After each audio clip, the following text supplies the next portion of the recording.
السلام عليكم ورحمة الله وبركاته متابعين قناة عالم الرياضة. سوف نعرض عليكم في هذا الفيديو أقوى 10 صفقات تمت رسميا موسم 2023 تحضيرا لموسم 2024، لكن في هذا الفيديو جزءا تاسع بعد أن قدمنا لكم 8 أجزاء سابقة في هذا القناة.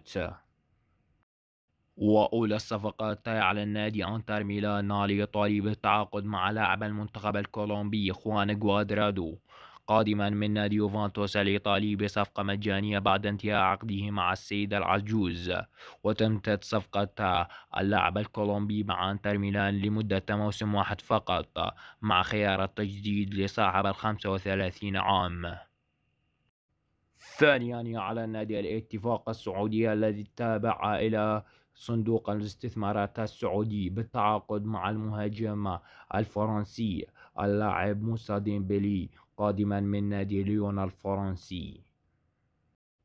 ثالثا على النادي الجزيرة الإماراتي بالتعاقد مع المدافع صاحب الأصول التونسية واللاعب الهولندي صاحب 28 عام بالتعاقد مع اللاعب كريم رقيق قادما من نادي إشبيلية مقابل 2.5 مليون يورو وبعقد يمتد حتى موسم 2026.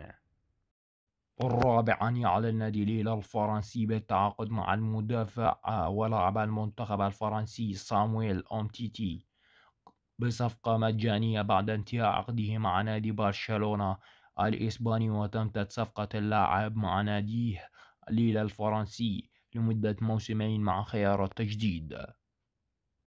خامسا عن النادي أنتر ميامي الأمريكي بالتعاقد مع اللاعب جوردي ألبا الإسباني قادما من نادي برشلونة بصفقة مجانية بعد انتهاء عقده مع ناديه السابق برشلونة الإسباني. وتمتد صفقة اللاعب لحتى موسم 2026.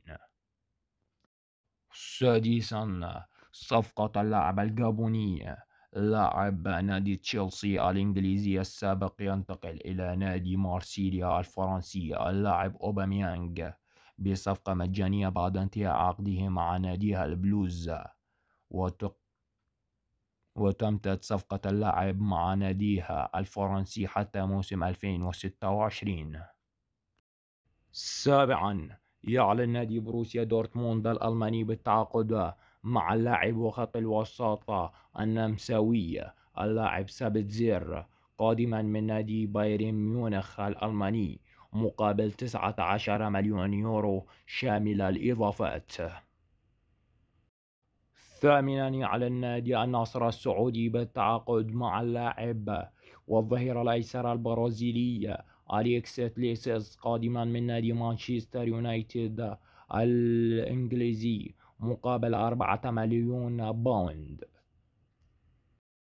تاسعا على النادي الهلال السعودي التابع إلى صندوق الاستثمارات السعودي بالتعاقد مع المهاجم السابق لنادي برشلونة والمهاجم للمنتخب البرازيلي اللاعب مالكوم قادما من نادي زينت سانت بطرس الروسي مقابل 60 مليون باوند شامل الإضافات وبعقد يمتد 3 مواسم. عاشرا وأخيرا على النادي الأرسنال الإنجليزي بالتعاقد مع لاعب خط الارتكاز الإنجليزي اللاعب ديكلان رايس مقابل 105 مليون باوند مع الاتفاق مع نادي ويست هام بروميتش الإنجليزي. وسوف يدفع ثمن المبلغ على مدة 4 مواسم وسيتقاضى اللاعب على أقل تقدير 450 باوند. وهناك العديد من اللاعبين الذين جددوا تعاقداتهم مع أنديتهم منهم اللاعب دييغو يورنتي قادما من نادي ليدز لموسم واحد فقط. أما عن المدافع الهولندي ناثان أكي مع نادي مانشستر سيتي الإنجليزي يجدد الولاء لناديه حتى موسم 2027. وهناك المهاجم الإنجليزي ماركوس راشفورد حتى موسم 2028.